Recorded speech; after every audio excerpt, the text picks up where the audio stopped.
শেখ হাসিনার বিচার করা হবে। শেখ হাসিনার বিচার করতে যায় দেশের মধ্যে একটা গন্ডগোল লাগানো হবে, প্রতিহিংসা রাজনীতি। শেখ হাসিনাকে ফাঁসি রায় দেওয়া হয়েছে। শেখ হাসিনাকে যদি ফাঁসি রায় দেওয়া হয়, আমি মনে করি শেখ হাসিনা যে অপরাধ করছে ঠিকই তেমন অপরাধ করছে ইউনূস সরকার। তে শেখ হাসিনার যদি ফাঁসি রায় হয় তো ইউনূসেরও ডক্টর ইউনূসেরও ফাঁসি রায় হওয়া উচিত, কারণ তার সরকারকালীনও মানুষ মারা গেছে।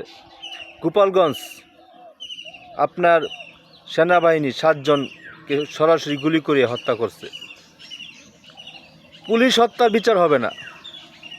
পুলিশ হত্যার বিচার যদি না হয় তাহলে 5ই আগস্ট যারা শহীদ হয়েছে আমি মনে করি তাদেরও বিচার হওয়া দরকার নাই, কারণ বিচার হইলে সবার জন্য, নইলে কারোর জন্য না।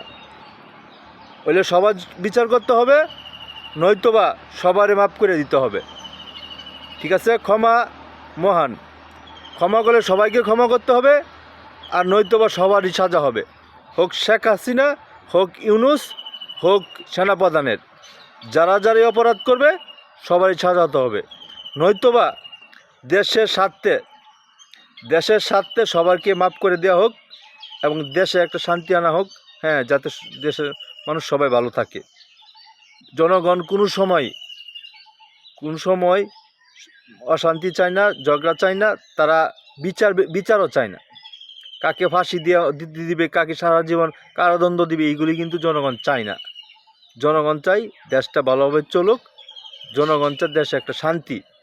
তো অতএব এই বিচার, যেরকম রাষ্ট্রপতি খালেদা জিয়ার সাজা মাফ করে দিছে, তারেক জিয়ার সাজা মাফ করে দিছে, রাষ্ট্রপতি ইচ্ছা করলে শেখ হাসিনার সাজাও মাফ করে দিতে পারে, এখনও রাষ্ট্রপতি আছে।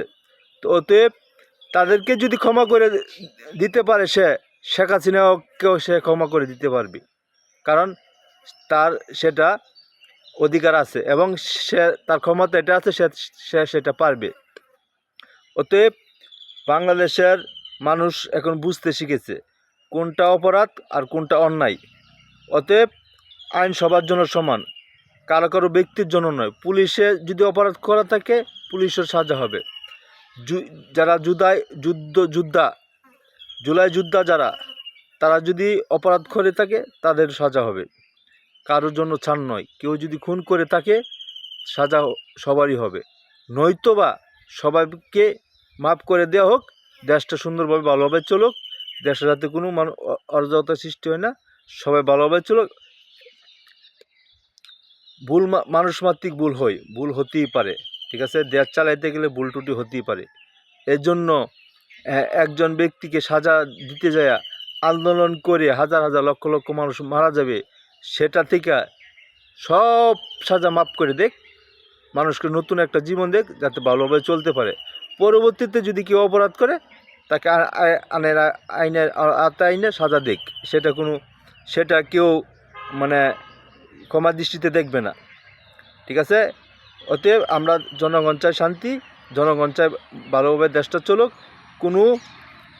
কোনো অরাজকতা চাই না আমরা। কারো ফাঁসি দিয়ে আপনি একজনের মানুষ মারবেন, একজন মানুষকে আপনি ফাঁসি দিয়ে মারবেন। একজন খুনি যদি অপরাধ করা হয়, তাকে যদি খুন করা হয়, সেও কিন্তু সমান অপরাধী। আপনি একজনের ফাঁসি দিয়ে মারা নেবেন, কোন পৃথিবীর আইনে আছে যে ফাঁসি একজন খুন করলে আরেকজন খুন করতে হবে? আপনি ফাঁসি দেবেন তাহলে তো খুন করেই হবে, তো আপনি হয়তো সমান অপরাধী। অতএব বিচারের নামে দেশে অরাজকতা সৃষ্টি করার দরকার নাই, সবাইকে মাফ করে দেন, মানুষ সবাই শান্তিতে থাকুক, সবাই ভালোবাসুক, মিলেমিশে আমরা শত্রুকে যে বন্ধু করতে পারে তার চেয়ে মহান পৃথিবীতে আর কেউ হতে পারে না। আপনারা যদি মহান ব্যক্তি হতে চান তো শত্রুকে বন্ধু বানাইতে হবে। আমার কথাগুলো আমি হয়তো বা আপনাদেরকে বুঝিয়ে বলতে পারি নাই, কিন্তু আপনারা ভেবে দেখেন আমি কথাগুলোতে বলছি কথাগুলো কি সঠিক না ভুল। ধন্যবাদ।